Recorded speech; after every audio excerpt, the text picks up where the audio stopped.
Nos acompañan Rodolfo Emanuel Domínguez Márquez, él es asesor jurídico del Observatorio Ciudadano Nacional del Feminicidio, y María Salguero, ella es geofísica y creadora del mapa de feminicidios en nuestro país. A los dos, muchas gracias por estar con nosotros. Buenas noches. Muy buenas noches, muchas gracias. Bien, me gustaría comenzar contigo, Rodolfo. ¿En dónde está México en este punto y sobre todo en los casos que van aumentando? Acabamos de mostrar el caso de una pequeña de 11 años de edad, Giselle, primero reportada como desaparecida, después hallada muerta, entre otros, ¿cierto? Pues bueno, México actualmente me parece que se encuentra en una situación bastante compleja de violencia feminicida, particularmente lo que se refiere al feminicidio. Tenemos 18 declaratorias de alerta de género decretadas en el país, lo que implica que más de la mitad del país se encuentra en una situación de alerta por el alto índice de feminicidios en el país. Un tema que nos preocupa actualmente son los datos que nos ha proporcionado la Secretaría Ejecutiva del Sistema Nacional de Seguridad Pública, quienes están haciendo una recopilación de datos sobre el feminicidio en el país.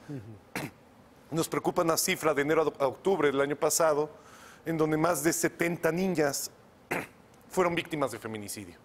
Es decir, nos preocupa una situación de aumento en los casos de niñas que son asesinadas, muchas de ellas desaparecidas previamente. Si vemos un estimado de los últimos 3 años, 2015, 2016, 2017, en el 2015 fueron 49, en el 2016 53, en el 2017 64. Es decir, vemos una situación compleja respecto al tema, vemos que hacen falta acciones contundentes en este sentido y también vemos que falta debate. En estas semanas también se ha discutido un tema que es fundamental, el tema de la prisión preventiva, oficiosa, particularmente me refiero al tema del feminicidio, un tema que se ha descartado a pesar de considerarse finalmente un homicidio doloso por razones de género y que implica que siguen sin haber condiciones reales que favorezcan el acceso a la justicia en los casos. Siempre hay una dificultad para las familias, hay una dificultad para las personas que estamos acompañando estos casos en busca de justicia y nos coloca en una situación bastante compleja. A esto hay que sumarle pues, la falta de acciones contundentes por parte de muchos estados para plantear acciones concretas que nos ayuden a revertir la situación de feminicidios en el país. Por lo tanto, me parece que seguimos en una situación compleja, grave, que requiere de la mayor atención tanto de las instancias federales como también de las estatales en coordinación unas con otras e inclusive las municipales. Congresos locales, aunque haya disparates como conocimos la semana pasada, ¿no? Sí, bueno, una legisladora toque de queda. Que se le ocurre decir que pues después de las 10 de la noche ninguna mujer tenía que salir para evitar precisamente la violencia contra de ellas. El punto es, cuando platicamos con algunas representantes de los derechos de las mujeres, parecía increíble que a una mujer se le hubiera ocurrido. Es decir, que las mujeres, no mencionamos a todas por supuesto, pero que algunas mujeres piensen que eso es parte de lo normal, que eso tendría que ser una opción para evitar la violencia. María, ¿qué piensas? Pues aproximadamente un 23% de las mujeres, al menos de las que están en mi mapa, fueron asesinadas en su casa. De los datos que tengo en mi mapa. Y creo que les hace falta analizar bien el contexto. ¿Cómo asesinan a las mujeres en México? En su casa. En su violencia intrafamiliar. Ajá. Y ahí llega a pasar todo límite hasta que llegan a quitarles la vida. Sí. También hay otra situación con las mujeres de la tercera edad, o también niñas, han entrado a asesinar niñas, vecinos, violarlas y asesinarlas en sus propias casas. Hubo, la semana pasada creo, o los primeros días de enero, en Tamaulipas una niña entraron a violarla a su casa y la asesinaron desgraciadamente. Las niñas, de 3 niñas que fueron violadas en Ciudad Juárez, fue uno de sus vecinos. Sabía que los padres salían a trabajar y una de ellas fue violada y asesinada y las otras 2 chicas violadas. Y otra niña en Puebla, que se fueron a una fiesta a sus papás y también tienen derecho a divertirse, ¿no? Más bien. El otro no debía haberla agredido. Por supuesto. Y fue violada y asesinada. Nos habla de un asunto de una descomposición del tejido social de entrada, si es que nos vamos más atrás, antes de la impartición de justicia, antes de hacer justicia a todos estos casos que usted nos va mencionando, antes de la prevención, hacia atrás, la educación desde casa. ¿Ahí podemos empezar? A mí me parece que hay un problema mucho más complejo que la educación, es decir, vivimos en un sistema que es patriarcal, sin duda, donde históricamente a las mujeres se les ha violentado de formas terribles. En México lo que me parece que está sucediendo es que esta violencia doméstica que hace referencia, por ejemplo, María, que efectivamente nosotros calculamos que es alrededor del 30% de los casos que tiene que ver con violencia doméstica, pero lo que a mí más me preocupa es el otro 70%. Es decir, son 70% de casos en donde la mayoría tiene que ver con niñas que han desaparecido, justamente el tema de Giselle. Analicemos los patrones de desaparición y feminicidio de las niñas. La mayoría de las niñas que están desapareciendo tienen entre 11 y 17 años de edad, en un patrón que está íntimamente relacionado con la trata de personas con fines de explotación sexual. ¿Está confirmado ese tema de trata de blancas? Se ha documentado bastante, tenemos muchos casos, tenemos muchas realidades en los estados que justamente el acompañamiento de los casos es lo que nos permita también evidenciar estas situaciones. Por ejemplo, el mapeo de María también nos permite identificar muchas de estas variables. Entonces, lo que sí vemos es un problema que tiene que ver con el crimen organizado, la fortaleza que han ido adquiriendo desde el 2006, estas estrategias que se han implementado de combate frontal al crimen organizado que ha sido poco exitosa, lo que ha generado es un contexto terrible de violencia. Y en estos contextos de violencia generalizada, las mujeres se llevan la peor parte. Correcto. Se naturaliza la violencia por razones de género. Por ejemplo, la violencia sexual se convierte en una forma de tortura, una forma de amedrentamiento, incluso como una especie de arma que se ocupa en estos contextos extremos de violencia. A esto, si se suma la violencia doméstica, pues vemos patrones bastante complejos. Lo que hace falta es establecer políticas claras, por ejemplo, de análisis de contexto, como bien dice María, que nos ayuden a entender quiénes están operando, cómo están operando, en dónde están operando, cuáles son los patrones que están operando.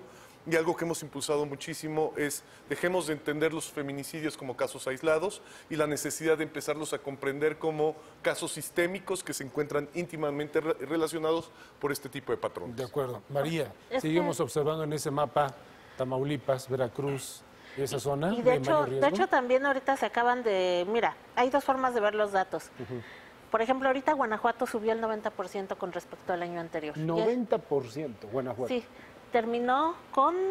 ¿Dónde está Guanajuato? 305 mujeres asesinadas. 325, perdón. Sí, 326 mujeres asesinadas. Del último año. Ajá, pero allá las mujeres son asesinadas con AK-47, AR-15, matapolicías. Estas pugnas por el control del huachicoleo han llevado a incrementar las cifras de asesinatos de violentos de mujeres. Pero también viene otra cosa, las mujeres son incomunicadas, son torturadas, a veces presentan huellas de violencia sexual, a veces hay mutilaciones, pero sin embargo las autoridades dicen que no son feminicidios. Ahorita veía que se pasaban en la cintilla que Baja California Sur no reporta feminicidios. Tienen feminicidios, pero si le encuentran el sello del crimen organizado, no los tipifican como tal y tienden a criminalizar a las víctimas. Tijuana, por ejemplo, tan solo Tijuana cerró con 245 mujeres asesinadas. Un solo municipio. Si fuera estado, ocuparía el 5º lugar. También tenemos el caso de Colima. Por ejemplo, Colima, si lo ves con número, ocupa el primer lugar, con 22 mujeres asesinadas por cada 100,000 habitantes. Tenemos a Baja California con 19, Guerrero con 15, Chihuahua 13, Zacatecas 12, Guanajuato 11 y Quintana Roo 10. Más de 10 personas asesinadas por cada 100,000 habitantes ya es una epidemia de violencia. Y esto lo determina la Organización Mundial de la Salud. Epidemia de violencia. Y estos estados que te acabo de mencionar son estados donde hay presencia de crimen organizado. De acuerdo. Si las alertas de género no funcionan, debería analizarse el papel del crimen organizado en los asesinatos de mujeres. Ante este panorama y este mapa que nos describe María Salguero aquí en Bitácora Política, las responsabilidades desde los municipios, los estados y a nivel federal, ahora con la entrada de distintos gobiernos, incluido por supuesto el de López Obrador, ¿cómo lo están observando? ¿Se está atacando esto? ¿Se está observando? ¿Está dentro de la agenda de todo lo que se está mencionando? ¿O pues forma parte ya de una estadística más en los ministerios públicos y en las procuraciones de justicia? Pues al menos el licenciado Alejandro Encinas me dijo que quiere hablar conmigo, a ver cómo podemos ayudar. ¿Cuándo fue la última vez que Apenas el viernes lo vi. Apenas el viernes lo viste y hablaron. Ajá. Y acordaron una reunión. Sí, me dijo que en esta semana o la otra me recibí. Y de hecho quiero decirte que en total fueron asesinadas 306 mujeres, lo cual da 9.89 mujeres asesinadas al día.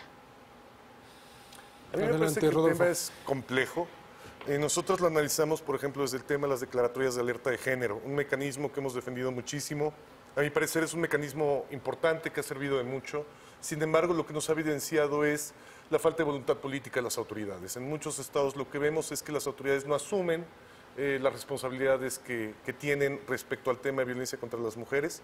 Es un tema que a mi parecer las compañeras feministas han ido ganando en la agenda pública a base de lucha, es decir, no es algo que haya estado en las agendas políticas, ha sido la presión de las organizaciones de la sociedad civil encabezadas por mujeres, del movimiento feminista, de las defensoras de derechos humanos de las mujeres, quienes han puesto el tema en la agenda. Me parece que al día de hoy es un tema fundamental de agenda. Tenemos elementos importantes a nivel internacional. El país va a ser evaluado en año y medio por el Comité CEDAW nuevamente. Hay compromisos importantes, hay recomendaciones importantes que tendrían que estarse cumpliendo. Y vamos, ahorita me parece que estamos en una coyuntura importante donde tenemos sentadas bases que nos estarían estableciendo política pública en materia de seguridad, de justicia, de prevención, con acciones muy concretas, con indicadores tanto de procesos como de resultados que tendrían que estar garantizando acciones de todos los órdenes de gobierno, municipal, estatal y federal, en vías de atender esta situación. Me parece que aquí hay un reto importante con la CONAVIM, con el Instituto Nacional de las Mujeres, instancias responsables de las declaratorias de alertas de género, sobre todo CONAVIM y Gobernación. Al día de hoy siguen acéfalas. Me parece que es importantísimo garantizar que estas instancias garanticen perfiles adecuados de mujeres que estén comprometidas con la causa, que conozcan del tema, que tengan plena y absoluta experiencia en el tema de violencia contra las mujeres en los ámbitos de investigación, prevención y sanción de la misma, y que sepan sobre todo conciliar entre las diferentes instancias que son responsables y ayuden a coordinar estas políticas en favor de garantizar a las mujeres una vida libre de violencia. Rodolfo, María, se nos termina el tiempo. Gracias por traernos esta información de manera clara y pues forma parte de nuestra bitácora política este tema. Gracias a los dos por estar con nosotros. Muchas gracias. Muchas gracias, María.